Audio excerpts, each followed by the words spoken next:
Bapak Ibu para kadang kinasih simbah-simbalan adik-adik para rama suster bruder berkah dalem Gusti sugeng rawuh wonten ing PDSK channel menika. Kados pundi kabar panjenengan? Mugi-mugi bagas kasarasan kesehatan kawilujengan tansah mengku kula panjenengan sami anggenipun nglampahi gesang ing dinten menika lan mugi-mugi lumantar panglimbang basa Jawi waosan Injil kula panjenengan sansaya saged nggayuh iman kapitadosan ingkang leres lan mantep. Langkung-langkung anggenipun kula panjenengan sansaya ngenut daya-daya ilahi anggenipun bangun diri dados murid dalem Gusti. Waosan Injil dinten menika tasih nglajengaken anggenipun Gusti Yesus ndongak-ndongakake para murid dalem supados jejering pepantan murid dalem Gusti ampun ngantos wonten sing cicir. Awit para murid ingkang tasih gesang wonten ing alam donya menika ing sakmangke bakal disengiti dening donya. Mila Gusti Yesus nyuwun ing ngarsa dalem Allah supados tansah ngreksa lan jangkung pepantan murid-murid dalem. Gusti ugi nyuwun supados wonten ing maneka warni panggoda para murid-murid dalem tansah kaparingan kekuatan supados boten miyur, boten kelu dening panggoda. Saking sembayanganipun Gusti Yesus ketingal sanget lan kraos sanget kados pundi Gusti Yesus estun tresnani para murid-murid dalem ingkang sampun pitados ing panjenengane lan temtu kemawon sampun dados kagungan dalem Gusti. Gusti ngersakake sinten kemawon ingkang sampun dados kagungan dalem lan pitados ing panjenengane ora ana sing ilang, ora ana sing cicir.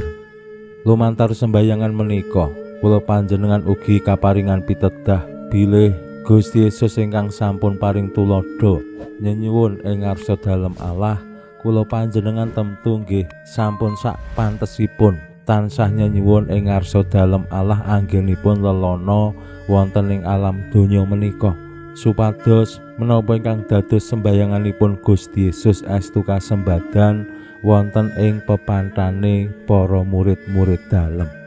Sembayangan menika ora mung awake dhewe meneng wae anggene nyuwun ing ngarsa dalem Allah terus nunggu Allah nyembadani, boten. Yen kula panjenengan sembayang nyuwun ing ngarsa dalem Allah awake dhewe ya tetep berjuang, berusaha supados menapa ingkang kula panjenengan sesuwun menika ing sakmangke kaleksanan utawi kasembadan.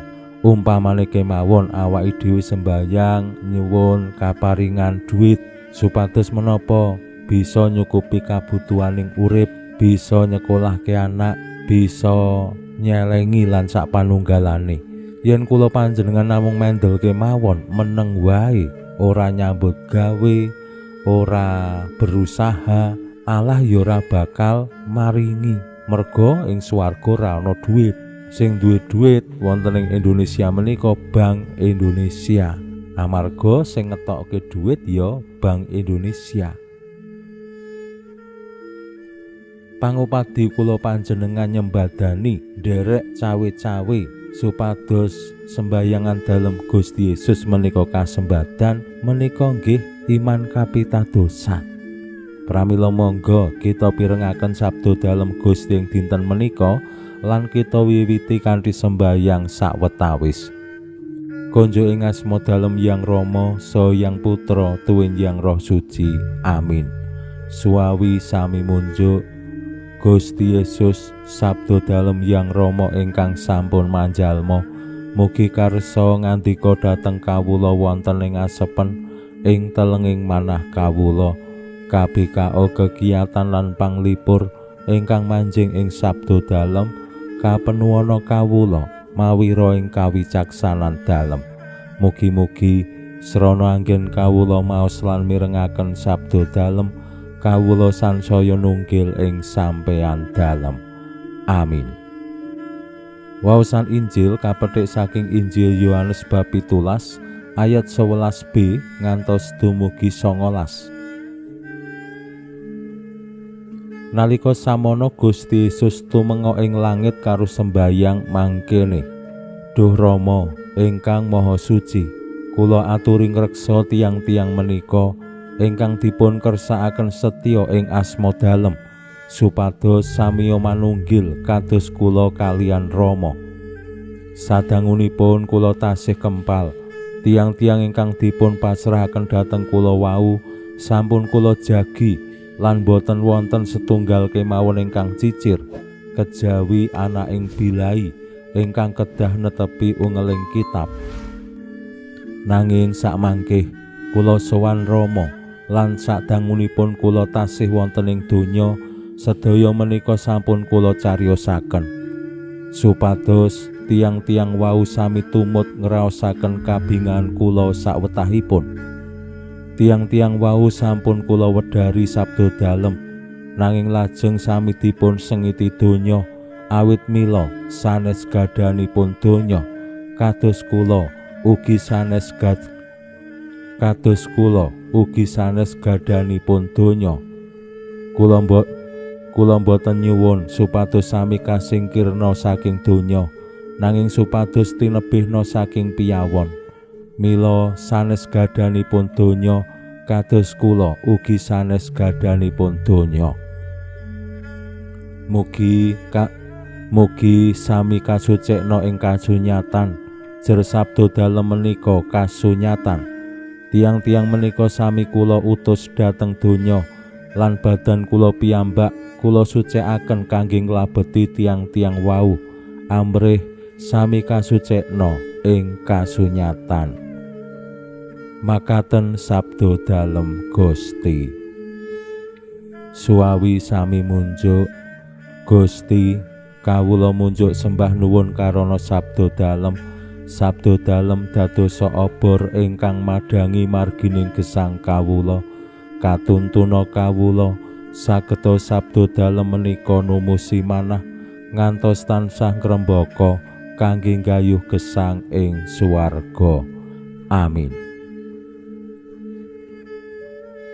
Bapak Ibu para kadang kinasih simbah-simbah lan adik-adik, waosan Injil ingkang kamot sembayanganipun Gusti Yesus ing ngarsa dalem Allah Rama ngetingalake kados pundi Gusti estu nyuwun dumateng Allah supados ngreksa lan jagi pepantan murid-murid dalem ingkang tasih lumampah wonten ing alam donya.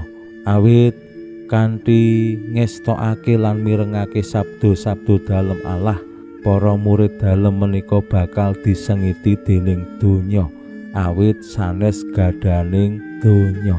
Mila kula panjenengan sami yen nglelimbang lampahing gesang ing alam donya menika kadangkala wonten ketegangan-ketegangan nggih, mirungganipun wonten ing pakaryan-pakaryan. Yen awake dhewe ngestokake estu sabda dalem, kadangkala cerah karo kanyataane donya. Umpamane kemawon yen Bapak Ibu menika bakulan berdagang, pepinginane awake dhewe sacara kadonyan kanthi berdagang iso oleh bathi akeh banget. Ning yen ngestokake sabda dalem, le bathi menika ra iso akeh, ya oleh bathi ning ora oleh akeh-akeh sing sakwajare. Awit menapa sabda dalem Gusti yo ngajak awake dhewe peduli karo sesami, karo pepadha. Utawi yen Bapak Ibu kerja wonten ing kantoran, yen pengin jabatane cepet le munggah, kadangkala awake dhewe kudu nilar iman kapitadosan, nilar agama. Yen pengin ndang sugih, awake dhewe ya kudu melu-melu korupsi, wong liyane ya do korupsi.